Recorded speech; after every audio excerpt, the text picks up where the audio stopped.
Do you want Instagrammers or TikTokers to post about your brand? Or do you actually want to engage creators who influence their audience to buy your product? If you're in the latter of those two, you've come to the right place. Welcome to Winfluence, the Influence Marketing Podcast.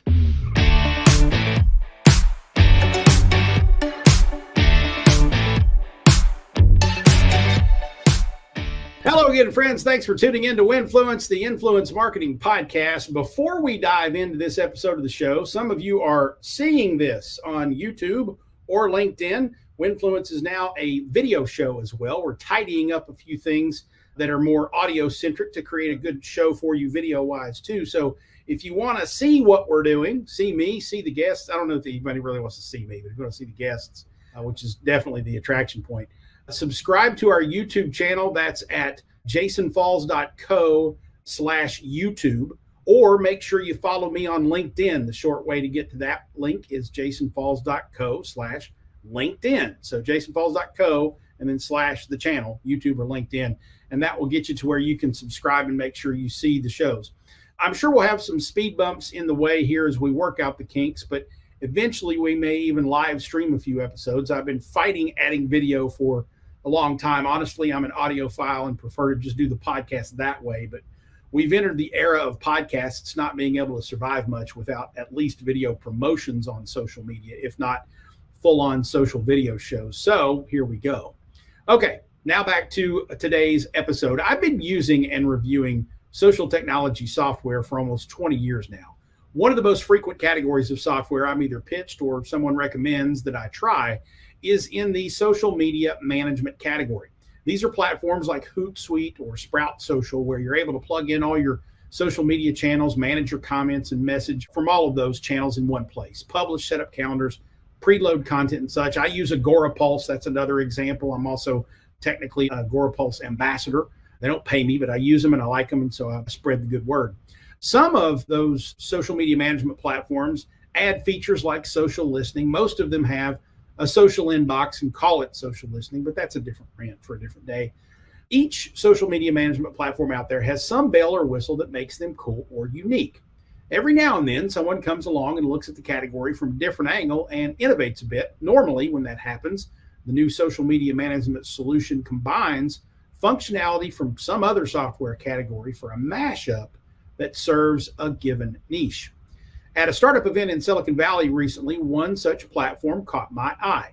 It is called Rella or RellaSocial. It's the brainchild of Natalie. If you recognize that name, it's probably because you're one of her 300,000 plus subscribers on YouTube or followers on other social media platforms. Natalie's been creating content on YouTube for well over a decade, but she was always frustrated with trying to manage her content calendars and creation, goals, plans, and even income from brand collaborations. She was tracking things in spreadsheets and in multiple software packages. One day, she decided to solve the problem and build her own app. RellaSocial combines social media management, content planning and scheduling, project management, and even income tracking. Because this is built by a creator for creators, there's even a handy tab where you can see what other creators are charging for various types of posts. I'm sure I disappointed Natalie a bit when I approached her in the pitch room at the startup event. She was standing at a table hoping to talk to potential investors. I was just some dork hoping to have her on my podcast. But she said yes. So she's here today to tell us how she became a creator too, why she decided to build RellaSocial, and how it helps content creators do what they do. She is coming up on Winfluence.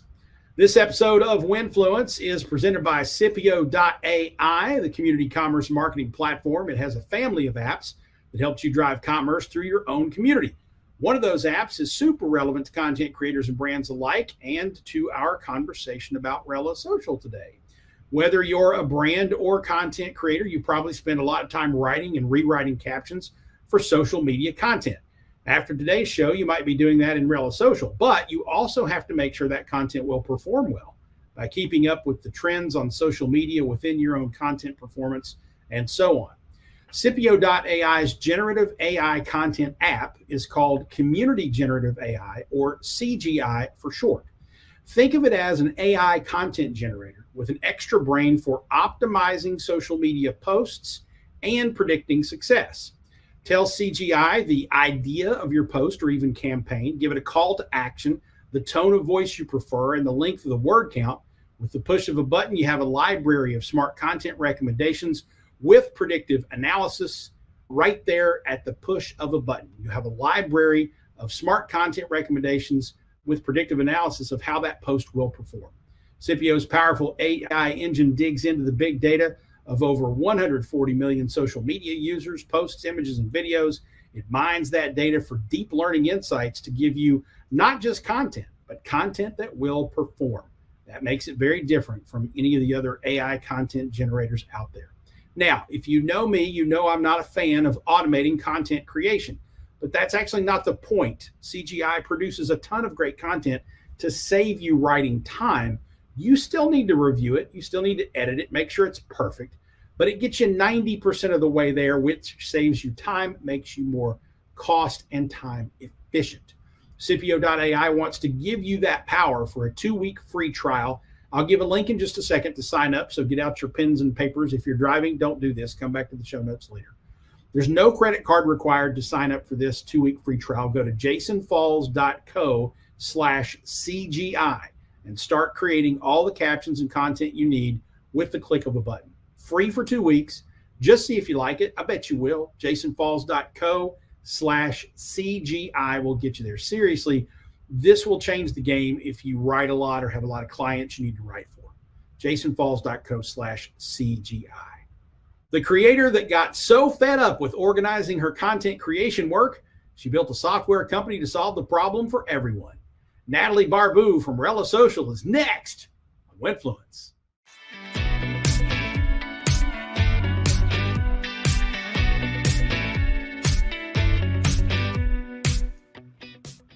Natalie, you've been a YouTuber for quite some time. How did you get started on the platform? And then take us through the when and why of how you expanded out to other channels. Yeah, I've been doing it for quite some time now. It feels like almost my whole life. I actually started in 2011 when I was 15. So it's been a very, very long time back when social media was not what it is today. I actually started just because I was watching other YouTubers on the platform that were around my age. They were other like teenage girls that were making fashion and beauty videos. And I just thought that I could do that too. And it looked like a lot of fun. And I had a laptop that had a camera in it. So I thought I'm going to just go ahead and film my first makeup tutorial. And that's actually what I had started with, which is funny because I don't really do that type of content anymore. But I started with that and then I loved it. I remember hitting 100 subscribers and I did a giveaway. I said it was the best day of my life. Like it was insane. And I remember hitting 3 subscribers actually the very first day. And I thought that was crazy because this was the time before social media where followers were not a thing. Instagram was not a thing. Twitter was not a thing. It was only Facebook, and Facebook was people that you knew in real life. So I was so shocked that random people were finding me on the internet and following me and subscribing and watching my videos. And then when comments started coming in, I became obsessed with that community that I was building, even though it was really small. And so I kept doing it. I started filming videos almost every day. I was posting consistently. And I think once Instagram came out later that year, or at least I joined Instagram later that year, but again, it was very private. Like it was for my friends. It wasn't necessarily to become an influencer because that word didn't even exist at that time. But I just kept doing it. I loved the community from the beginning. And I think that's one thing that I've always kept up with is having and cultivating a really strong community on social media. So even to this day, I feel like my community is so strong because it's very intentional. Like I really do try to maintain that and to engage with my followers and create content that they want to see or respond to all of my DMs and things like that. So I started expanding to other platforms once they started picking up. So Instagram later that year, I kind of joined TikTok late, I will say. I was a viewer before I was actually creating content on TikTok for a while, but I'm starting to do that more seriously now. And it's been fun. I mean, I love social media because it's always changing and you're always pivoting. You know, you never have to be stuck in one niche or one type of video or one type of content. And so that's what I really love, that I can kind of do whatever I want with it. That actually leads kind of into my second question. And you touched on this briefly because you said you started out doing kind of makeup tutorials and things like that. You don't do that much anymore. I was going to ask how your content has changed over the years because a lot of what you do now is based on, building a company, the entrepreneurship that you're experiencing now as a professional, which I'm sure is incredibly popular content, but you started out differently. So tell us how that changed, and was there any pushback from your audience on that migration from one topic to another? Yeah, I've had a lot of pivots in my channel actually. So I started with fashion and makeup, and then once lifestyle content started becoming popular, I started sharing a little bit more about my personal life. So when I went to college, I kind of became this college influencer where I would show the behind the scenes of being an engineering student, being in school, just focusing on, relating to other college students. And then once I graduated college, worked at Accenture for a little bit. So I started talking about, working a corporate job, and the vlogs surrounded that. And then I had quit my job and I moved to New York. And so my content revolved around doing my own thing in New York City. And now that I'm a founder of a startup, my content revolves around that. So I've been really lucky that I could really transition my content to whatever my life transitions to. And I think going back to the community aspect, it's because of that, because I've built a strong community that wants to follow me and what we've built rather than just one type of specific content. So I've been really lucky with that. And of course, I mean, there are moments when I've gotten a lot of views. There are moments of dull periods where you don't get that many views, but I've stayed consistent throughout the past decade. And I think that that's what's really helped. Yeah, consistency is definitely a key to keeping that audience engaged. And I'm glad to hear that they kind of migrate with you. And I would think that if you started out, 15 years old, doing makeup tips, you're probably talking to other, 15, 16, 17 year olds doing makeup tips. And when you go to college, they go to college. And when you get a job, they get a job. So it makes perfect sense. But you've obviously grown your audience really, really well over the years. Take us back for a moment to the early days. You mentioned, getting the first 3 subscribers on YouTube was a big deal, and then 100 was a big deal. When did you know that you had something? Was there a moment where a video went nuts, or you got your first big check from ad revenue, or someone recognized you on the street? When did you think that this YouTube thing was going to be more than just a hobby? Or did you start out with the intention of making it your career? Yeah, I never had a viral video. It wasn't something that popped off and that blew me up. My growth has always been really slow and steady, and it's because of consistency, I would say. So nothing ever blew up. But I would say that once I got to college, I actually started seeing other creators on YouTube that were moving to LA and they weren't going to college. They were pursuing social media full time. And that's when the light bulb went off where I was like, oh, this is a job for a lot of people. This is something that I could actually make a lot of money in. It's like, yes, of course, I love it and it's a hobby, but it's actually could be a career too. Because I started noticing that people were doing it full time. And I was like, okay, there's got to be something here then that if these girls are 18 and they don't have to go to school and they can live on their own in LA. So that's when I started taking it seriously and I started having a consistent schedule. I started really focusing on building my personal brand rather than just like filming random content. And so I started taking it seriously then. And then I would say probably my junior, senior year of college is when I started realizing that, okay, I'm making pretty good money for the average college student. I can't do this full time yet, but I'm on the track to do it full time. And I would get recognized on campus just because I did post a lot of college content. So a lot of people from NC State had known who I was just because of the content I was posting. But it hit me more monetarily when I started realizing like the way that this is growing, I could do this full time eventually. And then once I was able to quit my job, I had saved up so much money at that point. I was consistently making revenue. I was making more money on social media than I was at my job. So it wasn't as big of a risk for me at that point because I was already pretty well established. So for me, the light bulb always went off when it came to how much money is in this industry and how much money you could make. Well, sure. I mean, it's a good way to judge it. I'm a heck of a lot older than you. I wish that when I was in college, I had, a mechanism like that to have fun creating content and whatnot and monetize it. So you grew up in the right era. That's for damn sure. You also host a pretty damn fine podcast too. Tell us about The Real Real.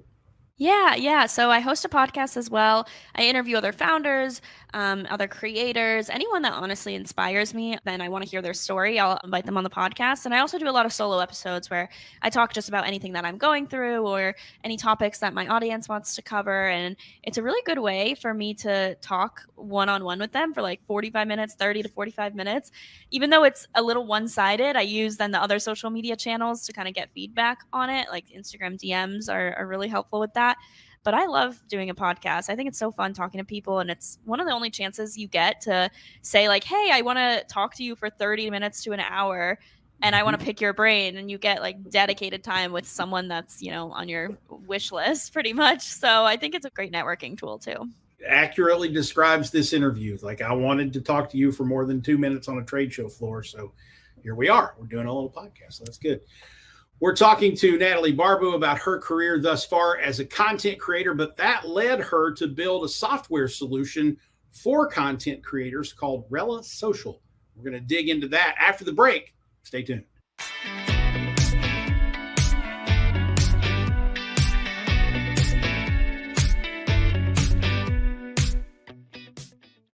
We're back with Natalie Barbu talking about, she's the founder and CEO of RellaSocial. We've been talking about her accomplished YouTube and social media content creator career thus far, but it is that life that led her to this life of being a startup entrepreneur. So Natalie, give us the origin story of RellaSocial. What challenges and frustrations were you seeing in your life as a creator that kind of led to this idea?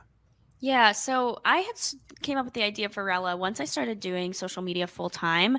After I quit my job, I was also helping other creators take it full time, monetize it, grow their social media. I was kind of coaching them slash consulting them. And I started realizing that the tools that I was using and the tools that they were using were not made for creators, and they were really fragmented. So people were using Excel, project management tools like Notion. They were using the Notes app on their phone. Things were slipping through the cracks. They were forgetting things. It was just not a good way to actually be consistent and grow on social media. And it led to a lot of burnout and overwhelmed creators that end up quitting. And so I saw that this was a problem because other industries have solutions specifically for them, whereas I felt like creators really didn't. And so that's why I wanted to create that digital workspace for creators where they can really manage and organize their content in one place. So we started out with a planner and a scheduler. You can track your goals, you can organize your content, you can schedule content, you can make sure that you're going from idea to execution in one place.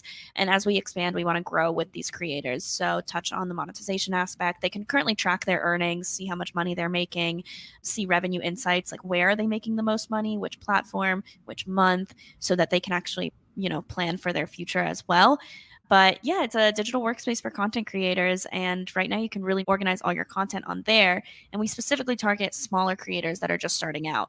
A lot of tools out there are made for kind of creators that already have this community built. They might be making money already, but we actually want to target people that are just now starting out and they want to grow their socials. So that's also a little bit different about us. Well, I can tell you, I logged in and created a free account, which everybody can do. I connected my channel, scheduled a post, set some goals, even told the system that Rella engaged me for a post for $1 so I could see all the monetization. I said it was payable in high fives, though, so we're good.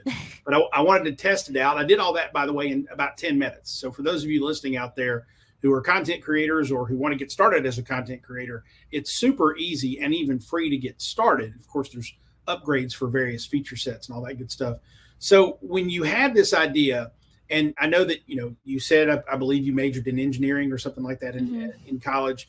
So I think when people think of a YouTuber content creator, they don't necessarily think you're also an engineer or what type of engineer you are. I'm curious, how quickly did you turn the idea into a thing? And how did that happen? Did you write the original code? Did you hire somebody? Give us the timeline and kind of path to getting to that MVP, let's say.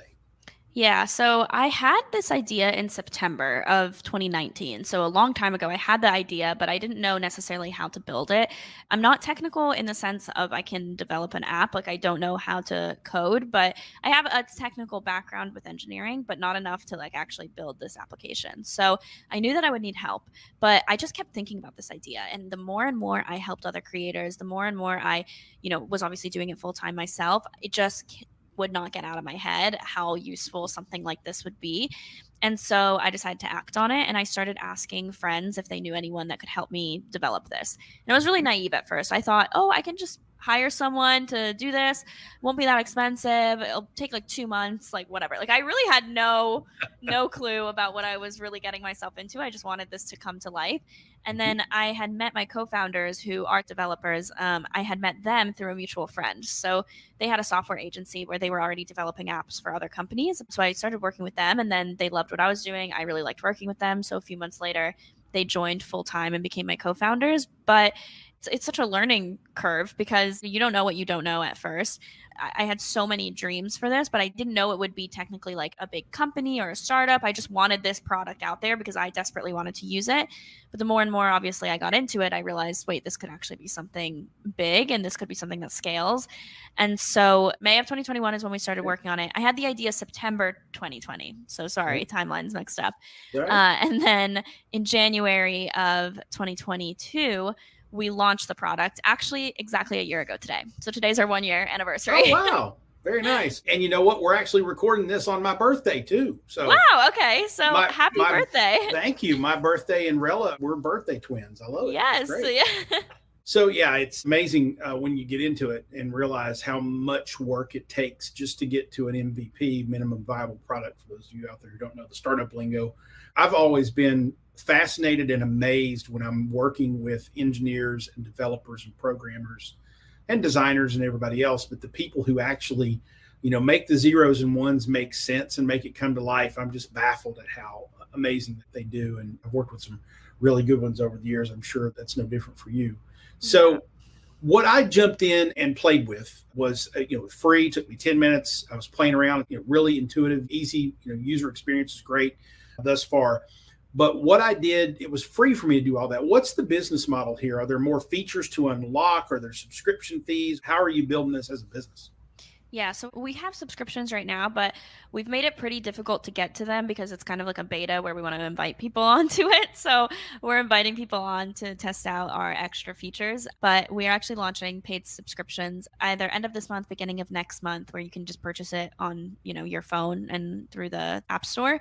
But there'll be other features. So auto posting reels, repurposing content. So if you post something on Instagram Reels and you want to repurpose it to TikTok and YouTube Shorts, you can do that so that it's just in one click instead of having to constantly, do it 3 separate times, which can be really time consuming, and also so that you can grow on multiple platforms, more earnings insights and analytics. So there's just going to be more things behind the paywall that we're excited to show.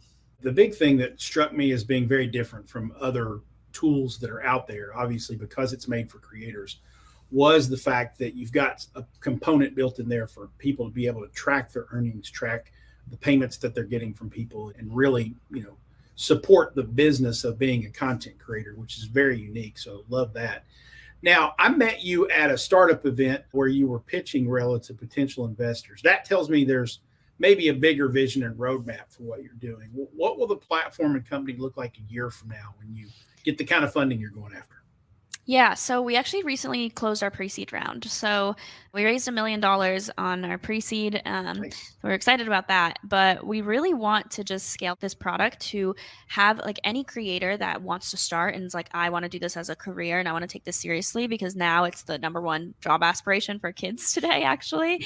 We want them to go on Rella to actually help with their growth on social media. So have it be the tool that people go to grow on social media and have those testimonies there.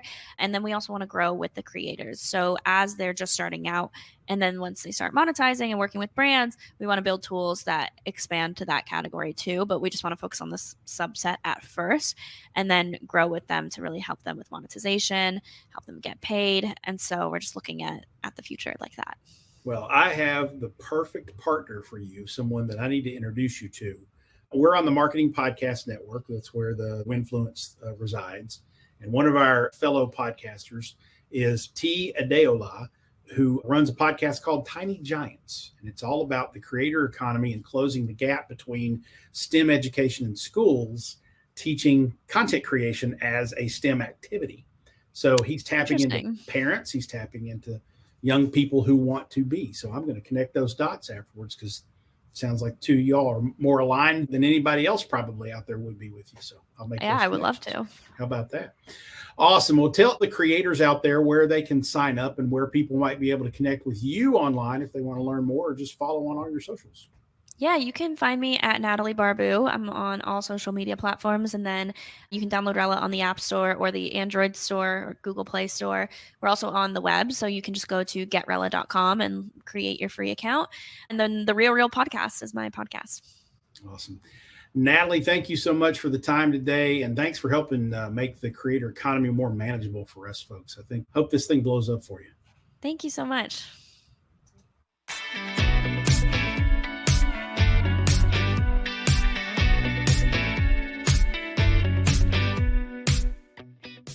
Awesome to see someone take a different angle on a software category and create something new and useful. Jump over to RellaSocial.com or getrella.com. I'll make sure the links are right in the show notes. So go over to jasonfalls.com and see the links. Sign up for a free account if you're a creator. If you're an investor, we'll have links to Natalie's LinkedIn profile in our show notes at jasonfalls.co/Natalie Barbu. That's our little pattern for our short links for all this. So jasonfalls.co/Natalie Barbu for that. If you want to follow her on the socials, we'll also make sure we have links to her YouTube, Instagram, and the Real podcast there too. So go check all of that out. Also, don't forget to completely change the way you produce social media content for the better. Get the Community Generative AI app from Scipio.ai, a 2-week free trial. No credit card is required. That awaits you at jasonfalls.co/CGI. That's jasonfalls.co/CGI. If you enjoy Winfluence, help us grow and tell someone about the show. You probably know someone who might want to know more about influence marketing. So send them over to winfluencepod.com. That'll be fun. I got to hit buttons here. We're doing this show differently, so I got to hit buttons to make everything work, don't I? Yeah, there's music playing and it all looks good on the TV screen now. How about that?